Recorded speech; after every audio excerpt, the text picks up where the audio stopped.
In this video, we're going to talk about the 4 big differences between the Yamaha MG10XU and the Yamaha MG10XUF.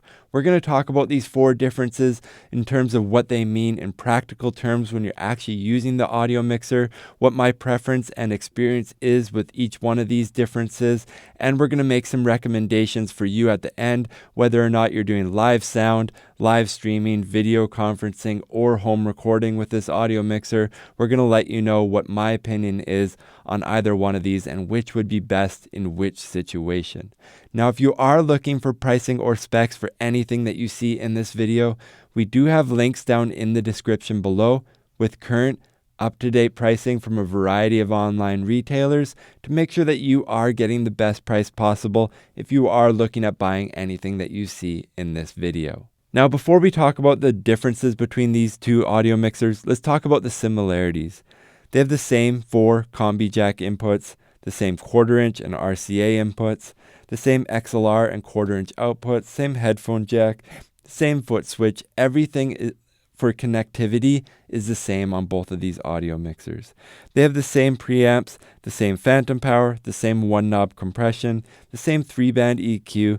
The effects send works exactly the same on both audio mixers. They have the same 24 channels of effects on both audio mixers, and obviously the panning would work the same on both audio mixers. For all intents and purposes, the connectivity, EQ, and processing on both of these audio mixers is identical. It's the bottom half, the actual usability and the functionality of these audio mixers that is a little bit different. The first big difference that we notice right at the top of the faders here is that the XUF has an on button above each channel and for the main stereo output, while the Yamaha MG10XU does not. So why is this important? Why is this a feature? And when would I use something like this? The on button is extremely helpful and is extremely underrated in situations that are live. This could be a live event or it could be a part of a live stream as well. Really, the on button is extremely helpful when you're in an environment where you're sound check something or you want a sound setting saved. An example I would use from live sound would be as if you're working at a wedding or something like that.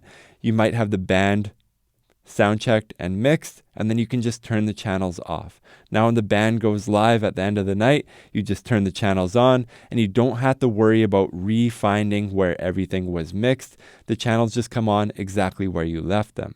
If you were to try and do that on the Yamaha MG10XU, you would have to turn them all down after sound check to mute the channels. And then when the band comes on, you have to remember where you were, and you have to adjust 4 volume knobs at the same time to try find the mix. So it can be a little bit more clumsy in an environment like that.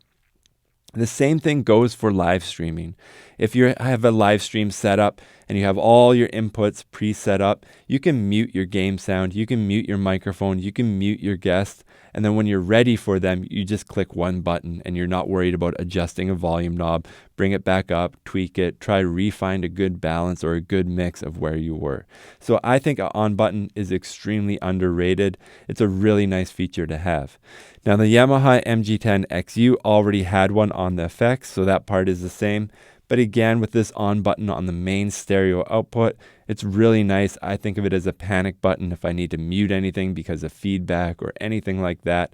You just have one click and then everything will end, the feedback will be over, and then you can try to fix your issue. Now the next big difference between both of these audio mixers is that the Yamaha MG10XU uses rotary knobs and the Yamaha MG10XUF, that F stands for faders. So why are faders important? It really comes down to 2 things, speed and accuracy. And when I say speed, I say speed of mixing multiple inputs at the same time. It's extremely useful and extremely common to have 4 fingers on the faders like this, and you're fine-tuning each input, multiple inputs at the same time.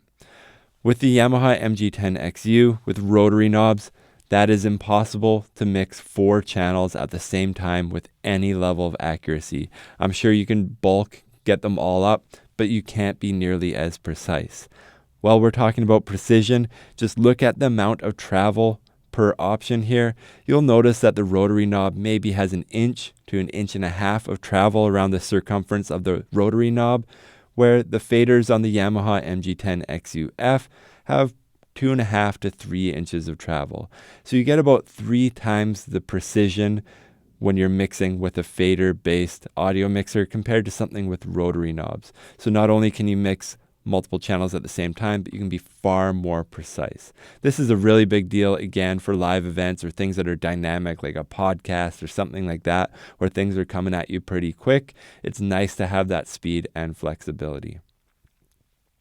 While we're talking about travel on the faders, it's also worth noting that you do get a better degree of detail of what you're actually doing in terms of audio. If you look at the Yamaha MG10XU, you'll see that you basically just have a bunch of tick marks and a scale from 0 to 10.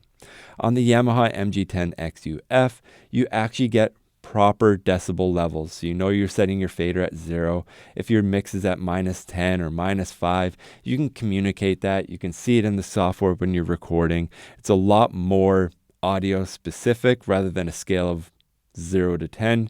You're working with real numbers that mean something that you can communicate to somebody. If you need to say, hey, the bass guitar is at +5, can you turn it down a little bit?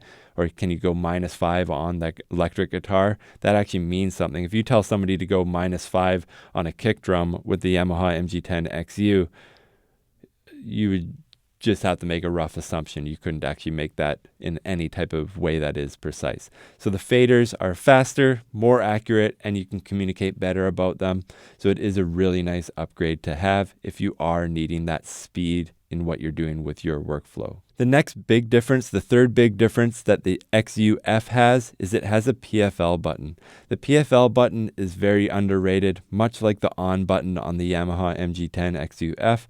What the PFL button does is it allows you to blind set up a channel.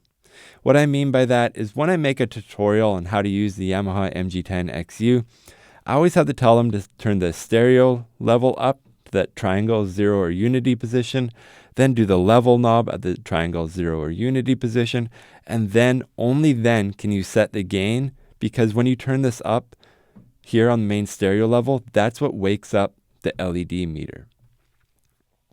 But on this audio mixer, you can see that the main stereo knob is turned all the way down because I have the PFL button on. That allows me to monitor this channel accurately without it affecting the main mix. So you can actually blind set up a channel. You can click on the PFL while you have an event going on. You can move your fader to 0. You can set your gain properly. And then when you're ready for that new microphone, say you just set up a new wireless microphone at an event, something was happening on the fly, you had to adapt. Now it's all properly set up. You can sound check it completely silently. And then when you're ready, you just turn it on and it goes to the main mix. Another big benefit of the PFL button is that you can monitor 2 to 3 or 4 or 5, however many you want, inputs at the same time. So if you have a band going on the Yamaha MG10XUF and you want to hear how the two vocalists are interacting, you can hit the PFL on both of their channels, and then you can just hear them in your headphones. And maybe you're going to make some EQ changes to make sure that their voices play a little bit nicer and mesh a little bit nicer in the mix. You can do that on the Yamaha MG10XUF, but you can't do that on the Yamaha MG10XU. The headphone output on this audio mixer, the XU, can only monitor the main stereo mix. You can't just isolate certain channels. So that PFL button is really, really important and really, really helpful as well. Now, the biggest, most obvious difference, the fourth big difference between both of these audio mixers is that the XUF is quite a bit larger than the Yamaha MG10XU. This is where you need to start weighing the pros and cons of all those features against practical application. Which environment has the space for this bigger desk, and which environment do you need a more compact form factor? If you're in a live sound environment, I've never run out of desk space. You can have an 8-foot table with your wireless, your video, your audio, your lighting, and you can just keep adding tables if you need more. But if you're working at your desk, where this thing is living on your desk beside you all day with your keyboard, your mouse, your computer, your monitor, your stream deck, your notes, your whatever else you got going on your desk, that's when you're really going to notice the difference between these two audio mixers. Not so much at a live sound, but definitely in your home studio, you're going to notice the difference. So in practical terms, when would I recommend one over the other? I've kind of hinted at this already, but for live sound, I would say the XUF is a far superior audio mixer. You get more speed, you get more accuracy. If you sound check a band, you can mute them all when you're done and then turn them all on at the same time.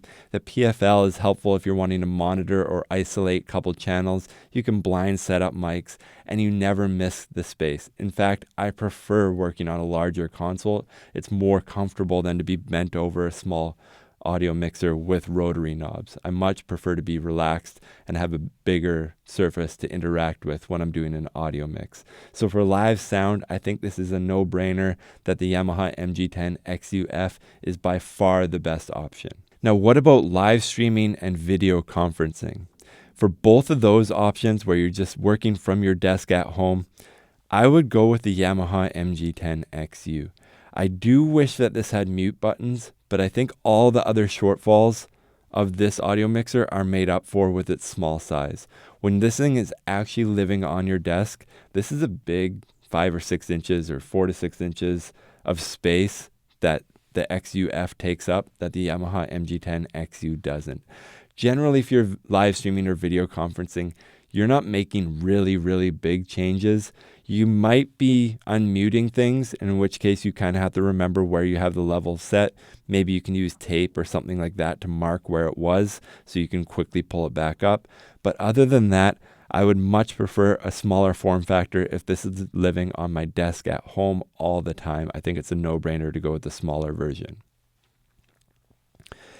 Now, what about recording? This really comes down, I'm going to break it into 2 different sections. If you're recording something really dynamic like a podcast or a band and you're full-time at the mixer, then I would go with the XUF, because if something's dynamic, you need to react really quick to those changes, whether you're muting somebody, adjusting their volume, adjusting their EQ, all that. But the faders are a lot faster and easier to work with. You can isolate them to make changes in your monitors. So I do think that's really important. But if you're a singer-songwriter recording at home and you have a vocal mic and your electric guitar, acoustic guitar, something like that, it's not a real dynamic environment. You're going to sound check it, you're going to record it, and then you're going to work on your computer with it. So I don't think the size of the XUF is as important in that home recording environment if you're a singer-songwriter and it's not really dynamic. But if you have guests and you're working with them and you need speed, then the XUF would probably be worth it to you. So I hope this helps to answer your questions. Basically, it comes down to size versus features. I'm not factoring money in this too much between the 2 audio mixers, but I am just coming at it from a perspective of where this device is going to be and whether or not you have the space and you really need the features that are on the XUF. If you have any questions about anything that we covered in this video, please leave a comment down in the comment section below. Again, if you are looking for pricing or specs for either audio mixer or anything else that you've seen in this video, please check out the links down in the description below for current up-to-date pricing. And if you want to see more videos like this in the future, please like and subscribe. Thank you for watching.